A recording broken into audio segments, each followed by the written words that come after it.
अस्सलामुअलैकुम नाजरीन, दुनिया भर में देखने और सुनने वालों को जवेद महर का सलाम। नाजरीन, आज शेख रशीद साहब की जो जमानत की समाअत थी उसमें बाकायदा तौर पे जमानत पे समाअत हुई और इसमें आज अदालत ने शेख रशीद साहब की बाद अज़ गिरफ्तारी की जो जमानत थी उसको मुस्तरद कर दिया है और इसमें उन्होंने ये फैसला जारी किया है कि जनाब शेख रशीद साहब ने चूँकि वज़ीर ख़ारजा बिलावल भुट्टो के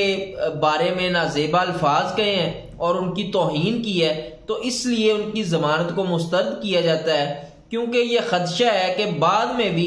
वो इस तरह के अल्फाज जो हैं वो अदा कर सकते हैं, तो इसलिए उनकी जमानत खारिज की जाती है। वैसे ये हमारे मुल्क में अब नई नई चीज़ें हो रही हैं, इससे पहले तो इस तरह की डेवलपमेंट्स हमने नहीं देखी, क्योंकि इससे पहले हमने तौहीन अदालत का सुना था, तौहीन स्टेट का सुना था, तौहीन एस्टेब्लिशमेंट का सुना था। अब हमने ये भी हमें सुनने को मिल रहा है कि तौहीन बिलावल जो है वो भी एक तौहीन है। तो उसके बाद अदालत ने शेख रशीद साहब की जो बाद अज़ गिरफ्तारी की जमानत थी उसको मुस्तरद कर दी है और अब उनके जो वकला हैं उन्होंने बाकायदा तौर पे अपील फाइल करने का ऐलान किया है और इस केस में वो अब जो है वो अपील फाइल करेंगे और इसमें देखते हैं कि अब उनको क्या कोई रिलीफ मिलता है या नहीं मिलता, तो ये तो आने वाला वक्त ही बताएगा। इसके बाद मैं बात करूंगा कि सबसे पहले तो आज अद्वियात के हवाले से जो फार्मास्यूटिकल एसोसिएशन ने प्रेस कॉन्फ्रेंस की है उसमें उन्होंने कहा है कि जी हम 7 दिन के बाद मैन्युफैक्चरिंग बंद कर देंगे और अद्वियात का जो बहरान है वो संगीन होने के खदशात मौजूद हैं, क्योंकि जिस तरह से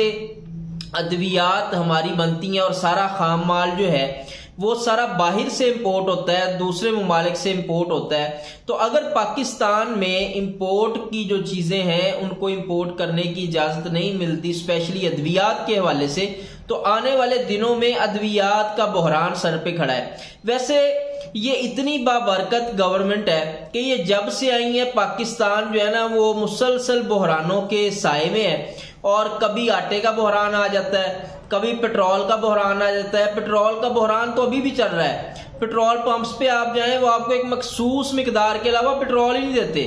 उसके बाद आज अद्वियात का बहरान, और ये इतना संगीन मैं आपको बताऊं बहरान है कि अगर खुदा न खास्ता ये बहरान शिद्दत इख्तियार करता है और फार्मास्यूटिकल मैन्युफैक्चरिंग कंपनीज अगर मैन्युफैक्चरिंग बंद करती हैं अद्वियात की, तो इससे बहुत बड़ा सानिया रोनमा होने के चांसेस भी हो सकते हैं, क्योंकि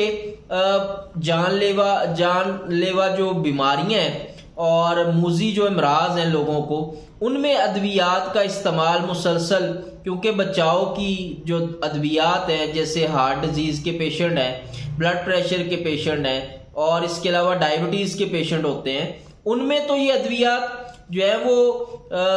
मुसलसल इस्तेमाल होती हैं और ये एक लॉन्ग पीरियड के लिए इस्तेमाल होती हैं। तो अगर खुदा न खास्ता कोई इस तरह का स्पेशली अद्वियात के हवाले से बहरान जन्म लेता है तो ये कोई बड़े साने का बाइस भी बन सकता है। तो गवर्नमेंट जो है इसमें अब खामोश तमाशा ही है,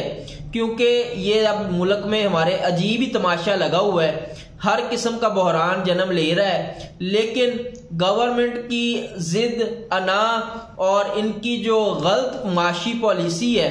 उसका जो खमियाजा है आज ये कौम भुगत रही है। क्योंकि ये जो 4 माह में डार साहब ने इस मीशत की तबाही की है और 4 माह से डॉलर को मसनूई तरीके से कंट्रोल करने की कोशिश की है, तो इसने पाकिस्तान को बहुत ज्यादा नुकसान जो है वो उठाना पड़ा है। इस वजह से उसकी वजह यह है कि डार साहब वही अपनी जो मकैनिकी है और जो उनका पुराना तर्जे मईशत है उसी को लेके आगे बढ़े हैं, लेकिन अब हालात मुख्तलिफ हैं और डार साहब शायद अपने पुराने नजरिए पे ही काम कर रहे थे और उनको ये शक था कि आने वाले दिनों में मैं इसको इसी तरह से मैनेज कर लूंगा और अपनी बल्ले बल्ले करवा लूंगा। उस बल्ले बल्ले करवाने के चक्कर में डार साहब ने पाकिस्तान की मईशत का बेड़ा गर्क कर दिया है, क्योंकि ये जो अगले आने वाले 3 से 4 दिन है ये इतने अहमियत के हामिल हैं और IMF के साथ पॉलिसी जो है वो मामलात पे अब बातचीत हो रही है। तो अगर बात किसी नतीजे पे नहीं पहुंचती और ये मुज़ाकरात इस हवाले से कामयाब नहीं होते तो आने वाले दिनों में खौफनाक किस्म का बहरान जो है वो सर पे खड़ा है और पाकिस्तान को फिर श्रीलंका बनने से कोई नहीं रोक सकता। अगर आईएमएफ इस वक्त पाकिस्तान को पैकेज बेल आउट नहीं देता तो फिर पाकिस्तान श्रीलंका के तर्ज पे ही आगे बढ़ेगा और खुदा न खास्ता पाकिस्तान जो टेक्निकली डिफॉल्ट कर चुका है आने वाले दिनों में जो है वो एलानिया तौर पे भी डिफॉल्ट कर सकता है। तो इस वक्त पाकिस्तान की इकोनॉमी की जो सिचुएशन है वो तारीख की बदतरीन सिचुएशन है और इसकी जिम्मेदार सिर्फ और सिर्फ पीडीएम की गवर्नमेंट, तजर्बाकार 13 जमातें, तजर्बाकार लोग, और ये कहते थे कि हमसे बेहतर कोई मुल्क नहीं चला सकता। तो अब तो तजर्बाकारों ने भी आके अपनी कोशिश करके देख ली है, नतीजा कुछ नहीं मिला और ना ही इनको मिलना है, क्योंकि अल्लाह ताला भी उन्हीं की मदद करता है जिनकी नीयतें साफ होती हैं। तो जब आपकी नीयत ही ये हो कि हमने एनआरओ लेना है, हमने मफादात की सियासत करनी है, तो फिर अल्लाह ताला की जो मदद है, नुसरत है, वो आपके फैसलों में शामिल नहीं होती। तो जब ये चीजें नहीं होंगी तो फिर ये इसी तरह के जो बहरान है ये आए दिन कोई ना कोई बहरान खड़ा होगा और कौम इस अजियत और कुर्ब से जो है वो गुजरेगी। और इसमें सलूट है पीडीएम जो है इसके सहूलतकारों को भी, जिन्होंने इनको सहूलत दे के पाकिस्तान पे मुसल्लत किया, उनको भी सलूट है और उनको 50 तोपों की सलामी दे दें। 21-17 तोपों की तो होती हैं, उनको 50 तोपों की सलामी देनी चाहिए कि इतने कारीगर आपने पाकिस्तान पे मुसल्लत किए हैं कि 9 माह में मुल्क का बेड़ा गर्क कर दिया है। इसके बाद जी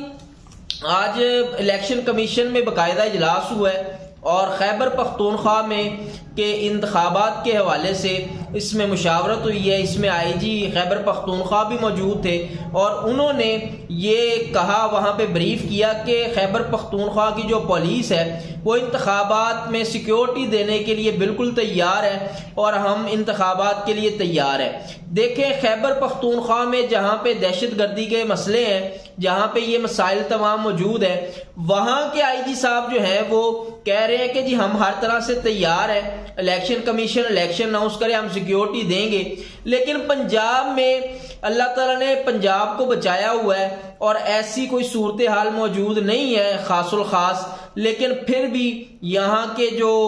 करता धरता है वो इलेक्शन करवाने के लिए कतई तौर पे राजी नहीं है, क्योंकि पीडीएम में जो बड़ी जमात है मुस्लिम लीग नून, उसको किसी सूरत इस वक्त इंतखाबात में जाना सूट नहीं करता और वो सिर्फ इसी चीज को लेकर के कि किसी तरीके से हम इक्तदार को मजीद लंबा खींचे, ये केयर टेकर सेटअप जो है वो मजीद लंबा चले। तो इसलिए ये जो मुस्लिम लीग नून है सबसे बड़ा धचका इसी को लगेगा अगर आने वाले दिनों में इंतखाबात का ऐलान होता है और तारीख देने का कोई अदालत में चूंकि मामला है, वहां से अगर हुक्म आता है तो फिर पीडीएम के लिए और स्पेशली मुस्लिम लीग नून के लिए मुश्किलात जो हैं वो सामने खड़ी हैं। तो आज तक के लिए इतना ही, मिलते हैं इंशाल्लाह अपने अगले व्लॉग में कुछ नई खबरों के साथ, नए तज्जियों के साथ। अपना और अपने इस चैनल का ख्याल रखिएगा। पाकिस्तान जिंदाबाद।